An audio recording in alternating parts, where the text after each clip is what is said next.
오늘 우리는 본문에서 이제 우리가 창세기 28장에서 경험했었던 익숙한 이름을 또 다시 만나게 됩니다. 그것은 바로 베델이라는 이름이죠. 여러분들 그때 우리가 28장 앞에서 공동체가 함께 나누었었던 경험한 말씀이 무엇이었습니까? 바로 하나님의 약속인데, 하나님께서 이렇게 야곱에게 말씀하셨어요. 내가 너에게 약속한 것을 다 이루기까지는 너를 떠나지 않을 것이다. 아주 분명하게 그리고 감격스러운 그 약속을 허락해 주셨습니다. 그리고 그 우리가 약속을 바라보면서 우리의 삶의 이 자리가 얼마나 영광스러운지 또 풍성한 자리인지를 확인할 수 있었습니다. 이제 세월이 흘러서 야곱은 다시 자신의 입술 속에서 베델이라는 이름을 떠올리게 되고 있습니다. 아니, 분명하게 정확하게 이야기하면 하나님께서 야곱을 향하여 이 베델의 약속과 베델에서 이루어진 일들을 상기시켜 주시죠. 우리 한번 본문 1절을 함께 좀 읽었으면 좋겠습니다. 35장 1절 함께 읽어보겠습니다. 시작.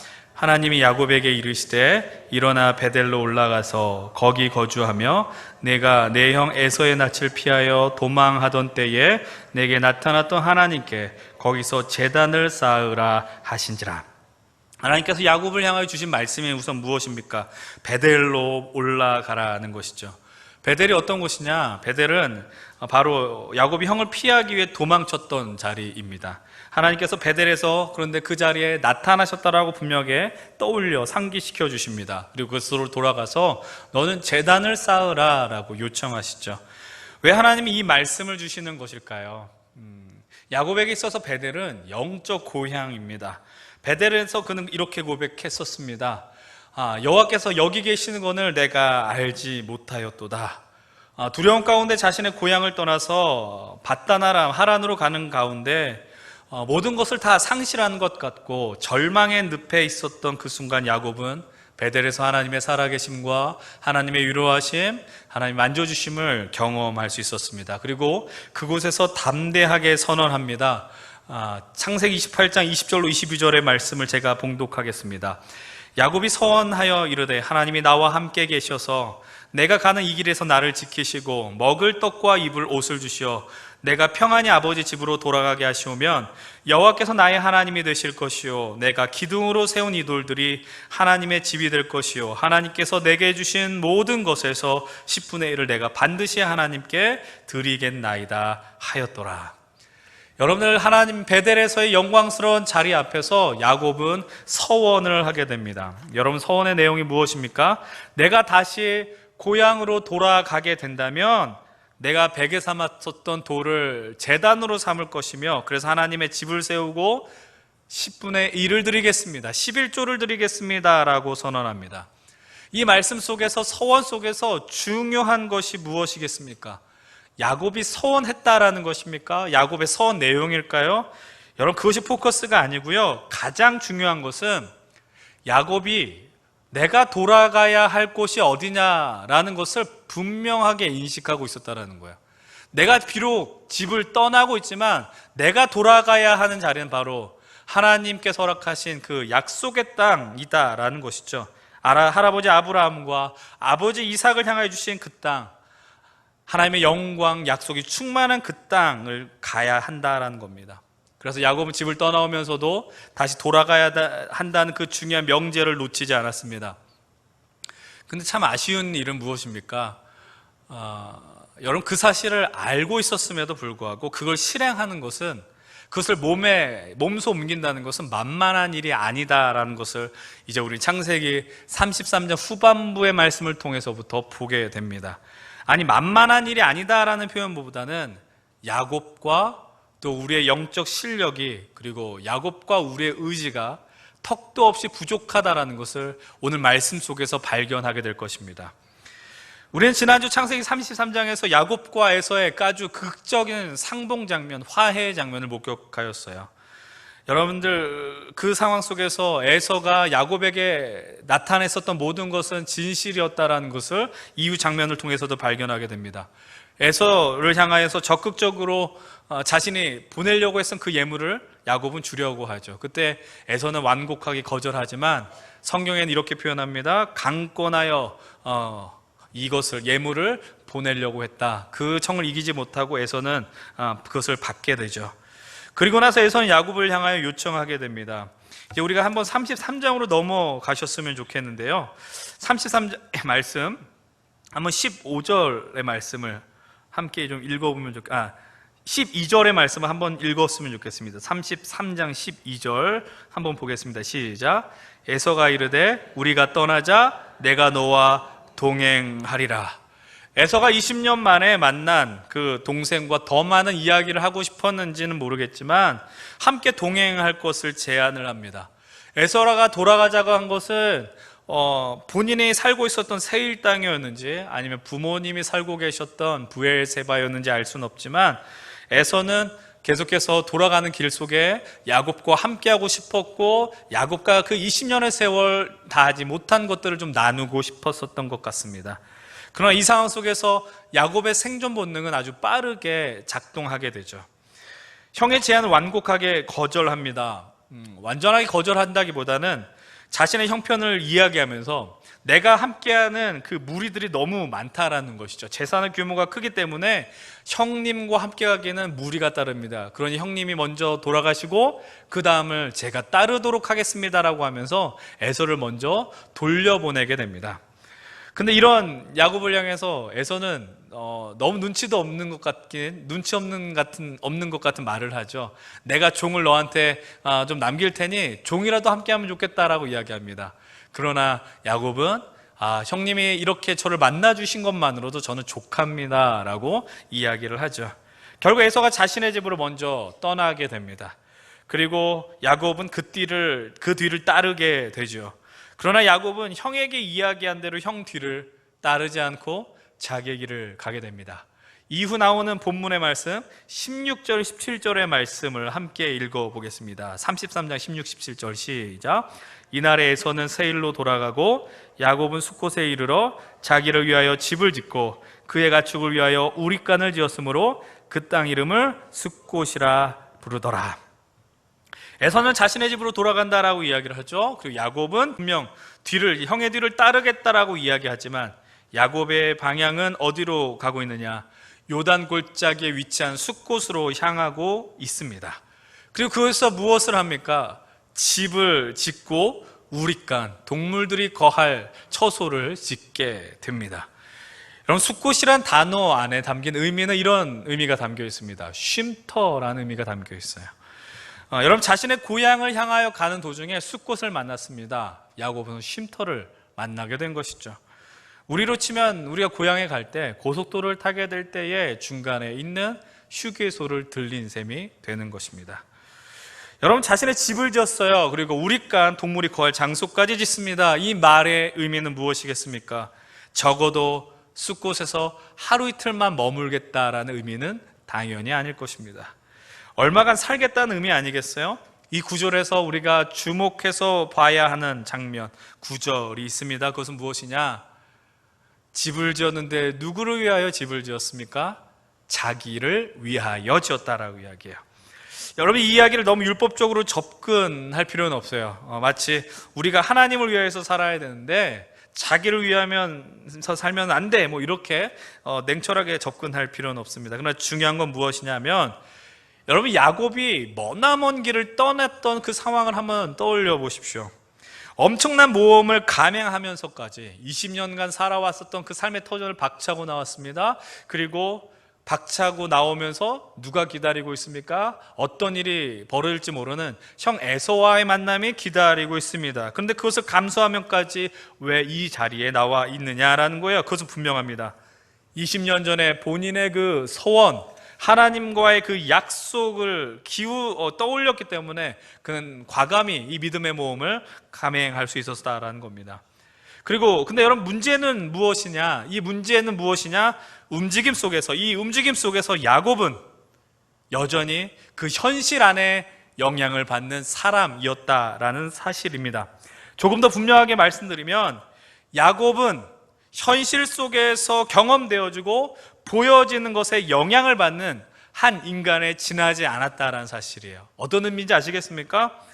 여러분, 오늘 이 말씀을 들으면서요, 우리가 야곱의 삶을 보면서 이런 생각할 때가 있어요. 야곱은 참 너무 믿음이 없어 보이고 너무나도 자기 멋대로 욕심 많아 이렇게 표현할지 모르겠어요.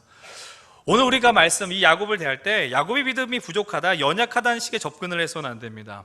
어찌 보면 야곱은 전형적인 인간의 모습을 보여주는 유형이고, 다른 말로 이야기하면 우리가 바로 또 다른 야곱이다라는 것을 인정할 수밖에 없는 그 모습을 우리는 봐야 한다라는 사실이죠. 야곱은 숫곳에서 약 30여 킬로미터 떨어진 이제 세겜 지역으로 이동하게 됩니다. 여기서 야곱의 상황을 아주 분명하게 밝혀주는 표현이 있어요. 18절의 말씀도 한번 읽으면 좋겠습니다. 18절, 33장 18절 시작. 야곱이 밧다나름에서부터 평안히 가나안 땅 세겜 성읍에 이르러 그 성읍 앞에 장막을 치고, 야곱이 세겜에까지 이르는 과정을 성경의 저자는 이렇게 표현합니다. 야곱이 평안히 세겜 땅에 이르렀다라는 것이죠. 여러분들, 이 평안이라는 단어 안에는 어떤 의미를 갖고 있는 것일까요?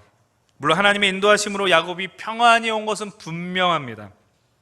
그러나 이 세겜까지의 과정을 야곱 개인적으로도 정말 평안한 여정이었음을, 그리고 더할 나위 없는 안전한 현실이었음을 이후 야곱의 모습을 통해서 우리는 또 만나게 되죠. 19절 20절까지도 읽어봅니다. 19절 20절도요 함께 시작. 그가 장막을 친 밭을 세겜의 아버지 하몰의 아들들의 손에서 베크시타에 샀으며 거기에 제단을 쌓고 그 이름을 에렐로헤 이스라엘이라 불렀더라. 세겜에서 장막을 쳤습니다. 그리고 자신의 터전을 삼고 분명한 자신의 소유를 표현하기 위해서 그 땅의 주인 세겜의 아버지로부터 베크시타의 가치를 지불하고 땅을 소유하게 됩니다.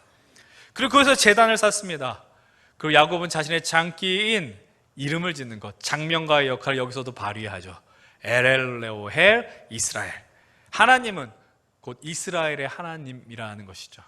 이스라엘은 여기서 누구를 의미합니까? 야곱 자신을 이야기하는 거예요. 하나님은 바로 나의 하나님입니다 라고 이 자리에서 고백하는 것이죠.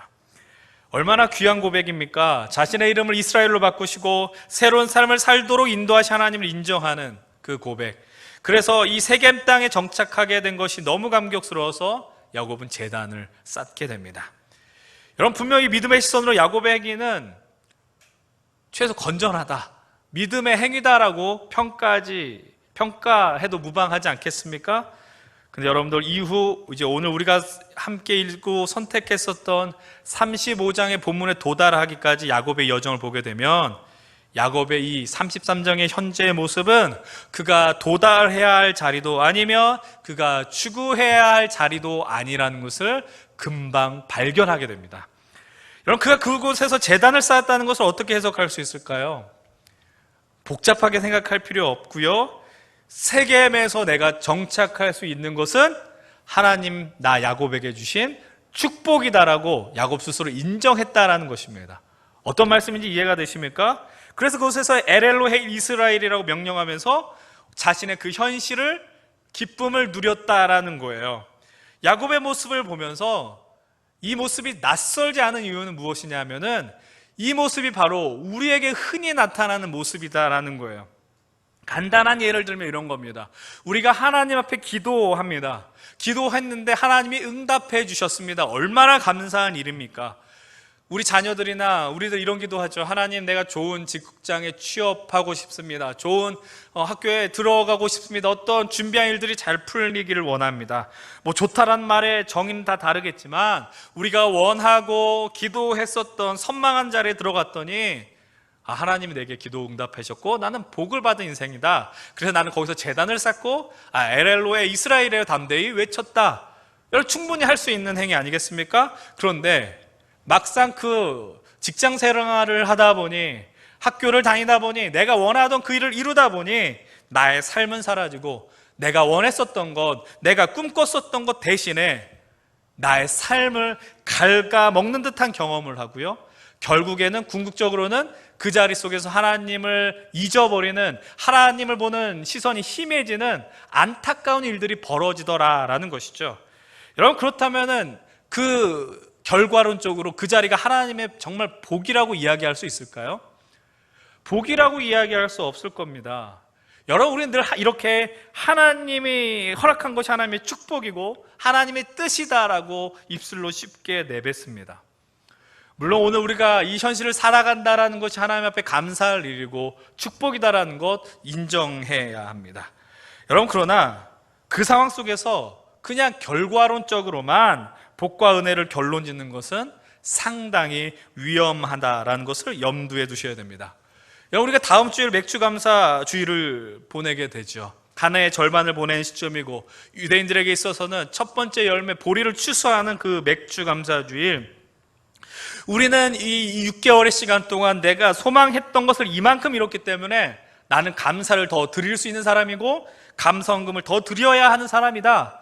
반대로 나는 내 소망대로 이루어진 것들이 없으니 올해 농사는 망한 농사이고 내 실패는, 내 인생은 실패했고 부족한 현실이구나, 이렇게 결론 내려서는 안 된다라는 사실입니다. 모든 것이 하나님의 은혜이며 하나님의 역사라는 것을 망각해서도 안 되지만 모든 것을 다 자의적으로 해석하며 의미를 부여하는 것, 그리고 결과론적으로 접근하며 하나님의 복을 계산하는 일은 반드시 지양하셔야 한다는 거예요. 우리가 참 그런 거 얼마나 많은지 몰라요. 우리가 이렇게 되면 하나님의 복이고 이렇게 되면 하나님의 저주고, 그렇지 않다라는 것입니다. 방금 말씀드렸던 것처럼 야곱에게 그 세겜의 정착이 복이 될 수 없었고 하나님의 인도하심과 뜻이 아니라는 것을 우리는 창세기 34장에 들어가자마자 확인하게 됩니다. 여러분, 34장 1절과 2절의 말씀을 함께 읽으면 좋겠습니다. 34장 1절과 2절 한 목소리로 읽어봅니다. 시작. 레아가 야곱에게 낳은 딸 디나가 그 땅의 딸들을 보러 나갔더니 휘위 족속 중 하몰의 아들 그 땅의 주장 세겜이 그를 보고 끌어들여 강간하여 욕되게 하고. 여러분, 창세기 34장은 야곱 가정의 또 다른 비극적인 사건을 다루어 주고 있습니다. 바로 야곱의 딸 디나가 세겜의 지도자 하몰의 아들 세겜으로부터 성적 추행을 넘어 폭력 윤간을 당한 사건이 벌어지기 때문입니다. 앞의 상황 속에서 얼마나 많은 시간이 흘렀는지 우리는 알 수 없지만 아무리 나이를 많이 잡아도 디나는 20살이 되지 않은 너무나도 어린 우리 여자 아이였습니다. 그것과 동시에 여러분 또 추측할 수 있는 것이 있어요. 야곱과 그의 가족이 세겜 문화의 현실에 동화되고 살아가고 있다는 것을 우리는 또 1절을 통해서도 발견하게 됩니다. 그 땅의 딸들을 보러 나갔다라는 말의 의미는 단순히 친구를 만났다라는 것을 뛰어넘어서 그 현실에 디나뿐 아니라 야곱의 가족들이 얼마나 적응해 있느냐라는 것을 보게 해주는 말씀이에요. 여러분, 이 말을 또 다르게 표현하겠습니다. 그만큼 야곱은 세겜을 떠나야 하는 이유를 발견하지 못했다는 거야. 세겜에만 머물러 있어야 된다는 것이죠. 그래서 그곳에서 자신의 귀한 딸이 하몰의 아들 세겜으로부터 철저하게 성적으로 유린당한 현실을 목격하게 되는 것이죠. 여러분, 세월이 지나서 야곱이 예굽의 바로를 만나게 될 때 했던 이야기를 기억하실 것입니다. 내가 바로 앞에서 뭐라고 이야기하느냐? 험악한 세월을 살았다라고 이야기하지 않습니까? 근데 험악한 세월이라 하면 어쩌면 이 형 에서와의 관계 속에서 벌어진 것보단 이 이후의 장면부터 본격적으로 시작되었다고 해도 무방할 정도로 야곱의 시련과 고난은 계속해서 현재 진행형으로 흘러가게 됩니다. 여러분, 디나를 욕보인 세겜은 디나를 향한 마음을 주체할 수 없었는지 야곱을 향하여 자신을 딸을 달라고 요구를 하는 것이죠. 그 디나를 달라고 요구합니다. 근데 여러분, 문제가 있습니다. 문제는 바로 야곱 자신이었습니다. 34장 5절을 보면 자신의 딸 디나가 처한 현실을 야곱이 분명 알고 있었어요. 다시 말해서 세겜의 요구가 얼마나 말이 안 되는가를 야곱이 모를 리가 없었다고요. 내 딸을 그렇게 성적으로 성폭력을 저지르고 무례한 일을 벌인 이에게 어떻게 나의 딸을 이렇게 시집 보낼 수 있느냐라는 것이죠. 근데 여러분들, 야곱이 어떤 태도를 취합니까? 잠잠하여 있었다라고 성경은 이야기를 합니다. 야곱 스스로 불필요한 싸움을 일으키고 싶지 않아서인지 자신의 연약함을 그냥 그대로 드러내면서 정말 처절할 만큼 비겁한 모습을 보여주고 있어요. 그 사이에 디나의 오빠들이 이 소식을 듣게 됩니다. 그리고 분노하게 됩니다. 야곱의 모습과는 너무나도 대조적인 모습입니다. 야곱이 잠잠한 가운데 세겜은 자신의 아버지 하몰을 향하여 자신의 마음을 강력하게 드러내는 것이죠. 결국 세겜의 요구를 거절하지 못하고 하몰은 야곱을 향하여서 너의 딸을 달라라고 요청을 합니다. 거기서만 머물지 않고요, 우리의 딸들도 너희 아들들에게 주겠노라라고 이야기합니다. 그러니까 우리 족속의 여인들도 너 야곱의 아들들과 결혼해도 좋다라고 이야기를 하게 되는 것이죠. 그리고 본문 34장 10절의 말씀입니다. 함께 34장 10절 읽겠습니다. 시작. 너희가 우리와 함께 거주하되 땅이 너희 앞에 있으니 여기 머물러 매매하며 여기서 기업을 얻으라 하고. 여러분 어떤 의미인지 아시겠어요? 다시 말하면 너희 여기서 거주해서 기업을 얻어 통혼해서 우리가 한 민족이 되고 여기서 너희들이 이 민족의 조상이 될 수 있다라고 지금 이야기하고 있는 장면입니다. 여러분 이 하물의 제안이 좋은 제안입니까? 나쁜 제안입니까? 당연히 인간적인 시선에서는요 좋은 제안입니다. 세겜에서 정착할 수 있고 안정적으로 살 수 있는 그 찬스가 야곱과 그 아들들에게 왔기 때문입니다. 그런데 하나님의 언약의 관점에서는 이렇게 나쁜 제안이 없다라는 거예요. 이 제안을 야곱과 그의 가정은 결코 받아서는 안 되는 겁니다. 하나님께서는 하나님을 인정하지 않는 민족과 섞이는 것을 원하지 않으십니다. 이것을 불신자와 어울리지 말라는 접근이 아니라 하나님의 나라를 살아가는 백성들은 그만큼 구별되어 살아가야 한다라고 주님은 처음부터 끝까지 오늘 우리에게도 말씀하고 있다는 거예요. 근데 여러분 하나님이 말씀하신 땅으로 야곱이 돌아가야 되지 않습니까? 근데 그 중간에 멈추었습니다. 그리고 그 중간 세겜 땅에서 너무 열심히 적응하고 그곳에서 평안이 아니라 편안함을 경험합니다. 근데 그 자리에서 엄청난 위기가 닥치게 되는 것이죠. 여러분 거두절미하고 이 상황의 결말들이 어떻게 되느냐? 야곱의 아들들이 하몰의 제안을 받아주는 척하면서 다시 역제안을 합니다. 어떤 제안을 해요? 우리는 할례 받지 않은 이들에게는 결혼을 시킬 수 없으니 너희들 남자들 다 할례 받아야 된다라고 이야기하죠. 모든 세겜의 남자들이 할례를 받고 제일 고통스러운 3일째 야곱의 아들, 특별히 같은 배에서 나온 레아의 아들들인 시므온과 레이가 앞장서서 칼을 들고 세겜 성읍에 침투하여 모든 남자들 칼로 죽이게 되고 또 그 자리에 붙잡혀 있었던 디나를 구출해내게 됩니다. 여기서만 머물지 않고 다른 동생들을 불러서 세겜의 많은 재산들까지 약탈하게 합니다. 여러분 참 이 장면이 성경에서 보기 드문 장면이에요. 자, 어떻게 해석해야 될까? 이런 장면을 보고 어떤 해석을 해야 될까? 우리들이 당했으니 어떤 폭력적인 방법을 써도 무방하다, 이런 결론을 내릴 수 있을까? 그런 결론을 내릴 수는 없습니다. 이 장면을 하나님이 기뻐했다라고 해석할 근거는 전혀 없기 때문이죠. 우리는 그것보다 먼저 야곱의 반응을 봐야 됩니다. 30절의 말씀을 보십시오. 야곱의 반응 이해할 수 없습니다. 34장 30절의 말씀 함께 읽겠습니다. 시작. 야곱이 시므온과 레위에게 이르되 너희가 내게 화를 끼쳐 나로 하여금 이 땅의 주민 곧 가나안 족속과 브리스 족속에게 악취를 내게 하였도다. 나는 수가 적은즉 그들이 모여 나를 치고 나를 죽이리니 그러면 나와 내 집이 멸망하리라. 여러분 이거 야곱의 이야기입니다. 여러분 이 야곱에게서 이 사건이 너무나 충격적인 사건이었어요. 그래서 우리가 흔히 말하는 야곱의 유언이 담긴 야곱의 축복이라고 하는 그 장면, 창세기 49장에서 보게 되면 이 사건의 주모자였던 시몬과 레위를 야곱은 상당히 저주하게 되는 것을 우리는 보게 됩니다. 시몬과 레위를 향해서 뭐라고 얘기해요? 너희들은 칼을 써서 했던 폭력의 도구였다라고 이야기를 하죠. 그러니까 이 분노가 야곱이 죽을 때까지 계속해서 끌고 갔었습니다. 결국 장자는 넷째인 유다에게 가게 되는 것이죠. 여러분 근데 사실 어찌 보면 이 상황까지 오게 된 근본적인 이유가 누군지 우리는 어렵지 않게 알 수 있습니다. 그것은 바로 바로 야곱 때문입니다. 여러분은 가장 분노해야 되는 사람이 여기서 누구겠습니까? 야곱 아니겠습니까? 어쩌면 시몬과 레위가 드러내야 할 분노를 야곱이 나타냈어야 했는지 모릅니다. 근데 그는 이렇게 이야기를 해요. 너희들 때문에 내게 화가 미친다. 쉽게 말하면 이런 거죠. 너희들이 괜히 긁어부스럼 만들어서 내가 피곤하게 됐다. 너희 때문에 우리가 삶에 터져 쫓겨나게 됐고 망하게 됐다. 정당한 이야기입니까? 여러분 그 다음에 31절에 시몬과 레위가 아버지 앞에 항의하는 내용이 납니다. 여러분 그들의 항의가 오히려 더 정당하게 느껴지죠. 이렇게 이야기합니다. 그들이 우리 누이를, 여동생 디나를 창녀같이 대우한 것이 옳으니까? 당연히 옳지 않죠. 그러나 야곱은 자신의 이 안위가, 자신의 편안이 흔들리는 것을 견딜 수 없었다라는 겁니다. 왜 그랬을까요? 다시 험악한 길을 가는 것이 너무 두려웠기 때문이었을 거예요. 다시 내가 그 길을 가야 된다, 엄두가 안 났을 것입니다. 이 상황을 지나서 이제 오늘 우리가 선택한 본문 35장으로 넘어오게 되죠. 여러분, 35장에 들어가자마자 하나님이 말씀하십니다. 하나님이 야곱에게 이르시되 너는 일어나 베델로 가라 라고 이야기하시죠. 이 말씀을 들었을 때에 하나님의 말씀 앞에서 야곱은 어떤 감정이었을까요? 한번 상상해 보십시오.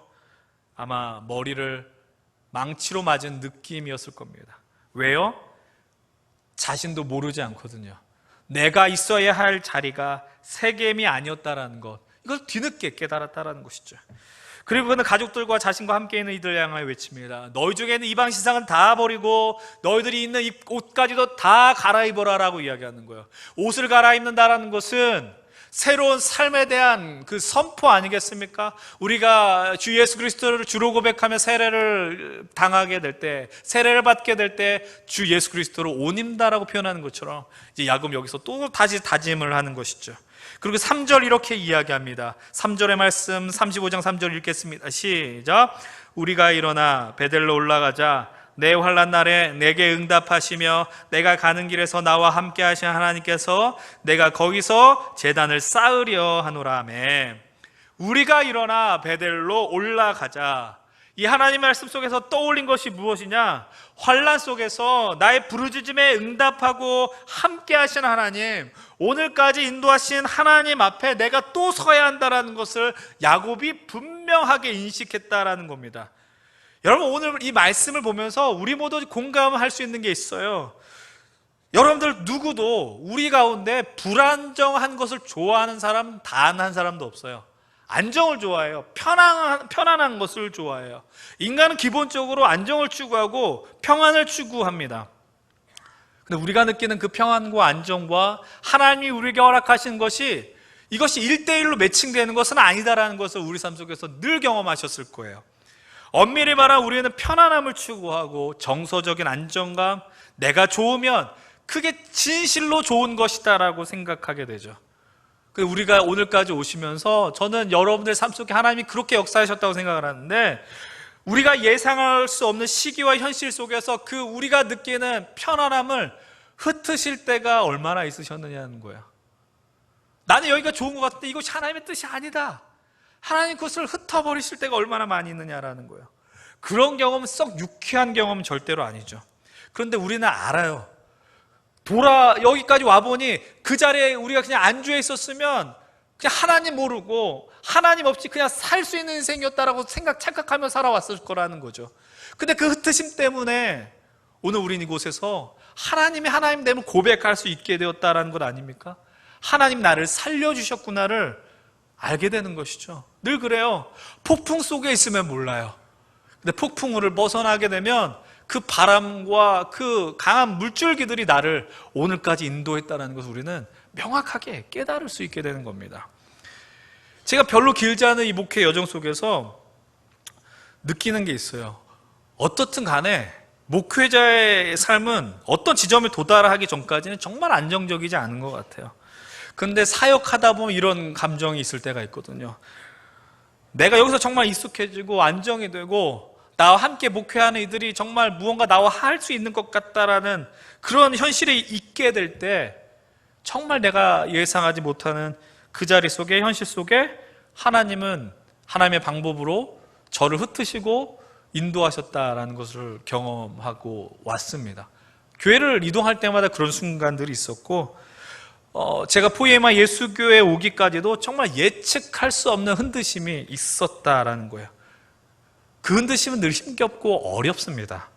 그러나 돌아보고 그것을 보게 될 때는 하나님이 날 살리기 위해서 하나님께서 당신의 의지를 분명하게 드러내 주셨구나, 이것을 고백하는 것이죠. 오늘 야곱의 모습을 보면서 야곱이 선을 지켜야 하고 야곱이 약속의 땅으로 가야 되는데 그것을 안 했으니 하나님이 벌을 주셨구나, 이렇게 너무 단순하게 해석하지 않으면 좋겠습니다. 처음에도 언급했던 것처럼 야곱의 모습을 보면서 야곱이 참 믿음이 부족해, 연약해, 이렇게만 보지 않기를 바랍니다. 다시 말씀드립니다. 우리가 야곱입니다. 우리가 야곱과 같이 오늘까지 이렇게 살아왔다라는 거야. 현실을 살아내기에 급급하였습니다.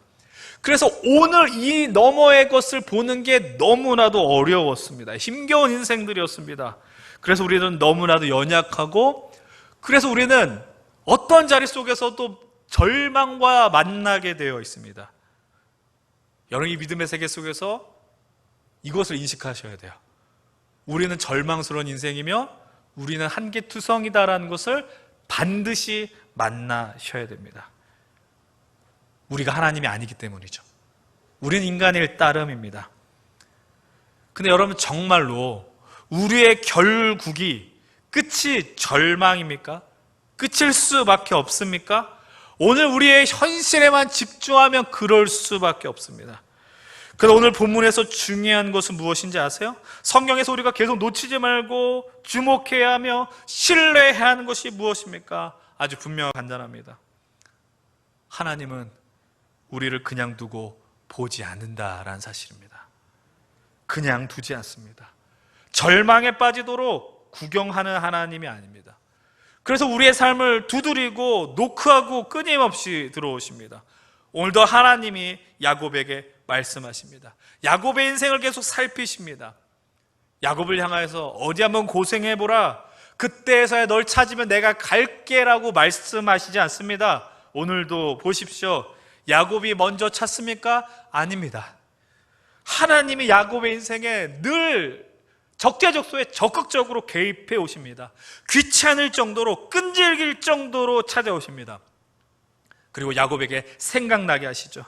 지나칠 정도로 기억력이 부족한 우리들에게, 야곱에게 내가 너희들 환난 날에 너희와 함께 했고 너희 길에 함께 하겠다고 약속하며 내가 그 약속한 것을 이룰 때까지 너를 떠나지 않겠노라라 하신 그 말씀을 야곱의 삶과 오늘 우리의 인생 속에 계속해서 이 현장 속에서 떠올리게 하시더라라는 거예요. 우리 예배 속에서 그것을 경험하는 것이죠. 지금 야곱의 상황은 결국 세겜에 머무를 수 있는 상황이 아닙니다. 세겜의 보복이 두려운 상황이죠. 그러나 하나님 그 상황까지도 제압하십니다. 본문 5절은 이렇게 이야기합니다. 그들이 떠났으나 하나님이 그 사면 고울들로 크게 두려워하게 하셨으므로 야곱의 아들들을 추격하는 자가 없었더라. 그들을 두렵게 하셔서 추격하는 자가 없게 하셨다라고 성경은 기록합니다. 결국 야곱이 베델로 돌아가고 그곳에서 제단을 쌓고 또 이름을 짓습니다. 엘 베델, 베델의 하나님. 이제 야곱은 자신의 인생 속에서 하나님의 인도하심과 자신을 향한 포기하지 않으심, 내가 이룰 때까지 너와 함께 하겠다는 그 다짐을 다시 한번 그 현실 속에 경험하게 되는 겁니다. 우리는 오늘 말씀 속에서 우리 하나님이 어떤 하나님인지 다시 한번 만나게 되고 목격합니다. 우리 한번 7절의 말씀을 같이 읽겠습니다. 7절 시작. 그가 거기서 제단을 쌓고 그것을 엘베델이라 불렀으니 이는 그의 형의 낯을 피할 때에 하나님이 거기서 그에게 나타나셨습니다라. 하나님이 거기서 그에게, 야곱에게, 우리에게, 이 나라와 민족, 우리 보헤마 예수교회 공동체 성도들에게 나타나셨습니다라. 하나님 나타나시는 하나님, 먼저 우리에게 나타나신 하나님입니다. 우리가 교회에서 마치 램프의 요정 지니와 같이 램프를 여러 번 문질러야 나타나는 하나님이 아니라 끊임없이 우리의 삶에 닿을 때까지, 우리가 하나님 앞에 항복하고 나아갈 때까지 끊임없이 나타나셔서 우리의 영혼과 심장을 향하여 들어오시는 그 하나님, 이 시간 우리와 함께하는 하나님이신 줄로 믿습니다. 하나님 영광께 우리는 예배하지만 또 이 말씀의 자리에 하나님은 또 찾아오십니다. 그래서 우리는 그 예배마다, 이 말씀의 자리마다 하나님의 오심을 반가이 여기셔야 합니다. 오늘 이 순간에 이 선포되어지는 말씀이 누군가에게 인생의 방향을 전환시키고 절망의 자리를 회복시키는 하나님의 고군분투의 현장일지 모릅니다. 하나님이 우리에게 먼저 나타나셨다는 사실이 얼마나 우리에게 위로가 됩니까? 다시 말하지만 우리의 현실만을 볼 때 답이 없어요.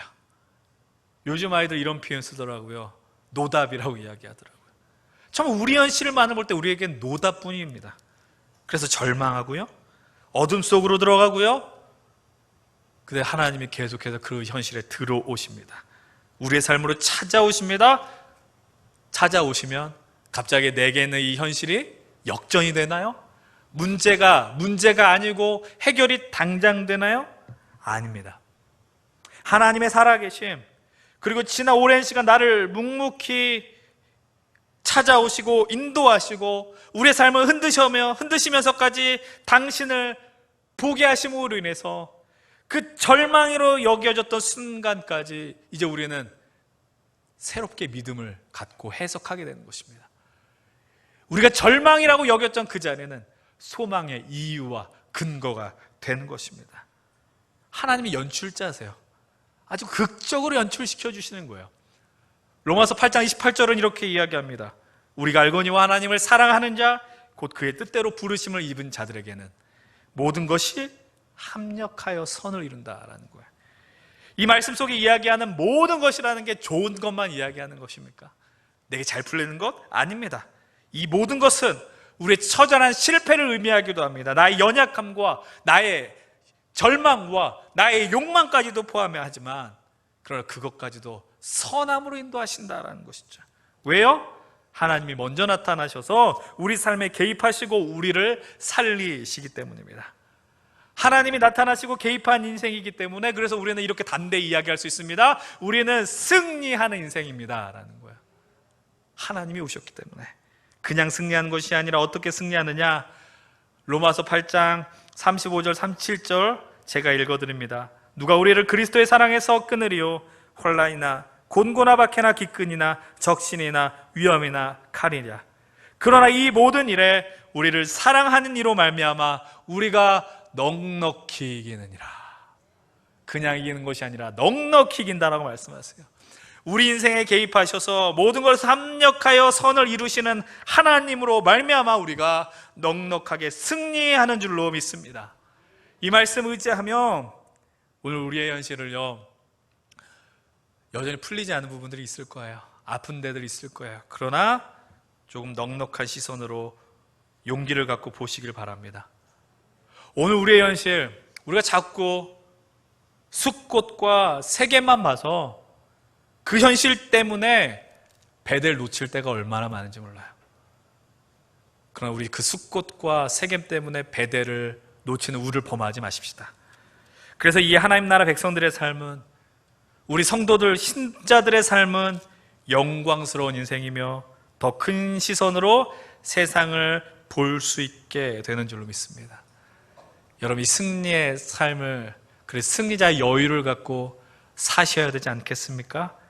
이 넉넉함과 풍요로운 시선과 여유 늘 부탁드리지만 힘들죠. 어렵죠. 그러나 너무 이 세겜과 숫꽃의 현실로 인해 아등바등하지 말고 담대하게 이 믿음의 길 갈 수 있으면 좋겠습니다.